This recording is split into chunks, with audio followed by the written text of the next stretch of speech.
I've attended church all my life, took my marriage vows seriously.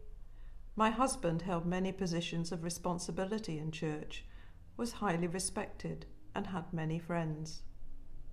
I, on the other hand, had few friends outside church. At home he was controlling, wanting everything to be perfect, expected his meals on time.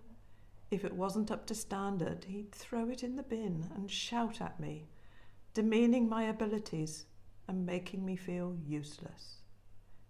He often quoted the Bible, but I couldn't understand why God was allowing me to lead a miserable life.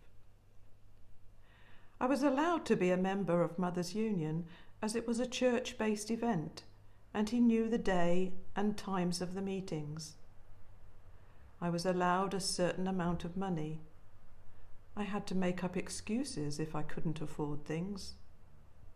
He would always take me to meetings and be waiting to pick me up outside church. Everyone thought he was such a loving, caring husband, but they didn't know what went on at home.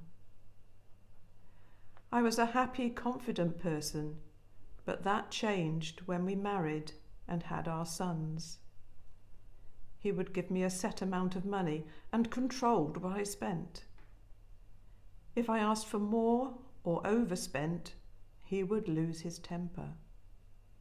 My sons had no respect for me, emulating his behaviour. It was only when a speaker from Welsh Women's Aid came to give a talk at our branch that I realised that she was describing aspects of my life and that I was subject to coercive control, intimidation backed up by spiritual abuse. I couldn't tell anyone, as I didn't think anyone would believe me in church, as he was so well liked and respected.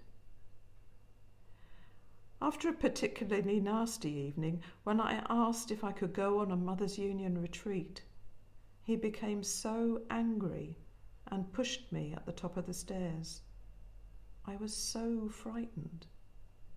I found the leaflet from the MU meeting that I kept in my bag and phoned the telephone number of Live Fear Free.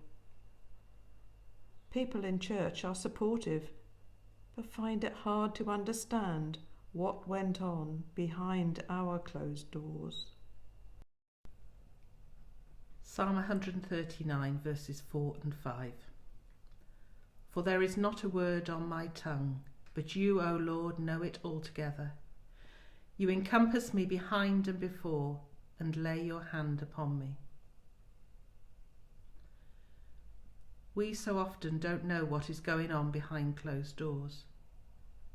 A respectable church family, loving husband, treasured wife, such a model Christian family. This front, however, can mask increasing isolation, confidence destroying intimidation, and a twisting of Jesus' message of unconditional love. Eventually, Mothers' Union were there for this woman by providing the opportunity and the knowledge that could be used in the future to find a way to escape. Listening to the invited speaker helped this woman see clearly just what her husband was doing. Handing out the leaflet with a phone number for Live Fear Free, which could be kept safe until needed, made a huge difference to this MU member. Loving Lord, help us be there for those experiencing intimidation and coercive control at home. May we surround them with love and support, giving them the opportunities to realise what is happening to them. May we always offer help gently and sensitively. Amen.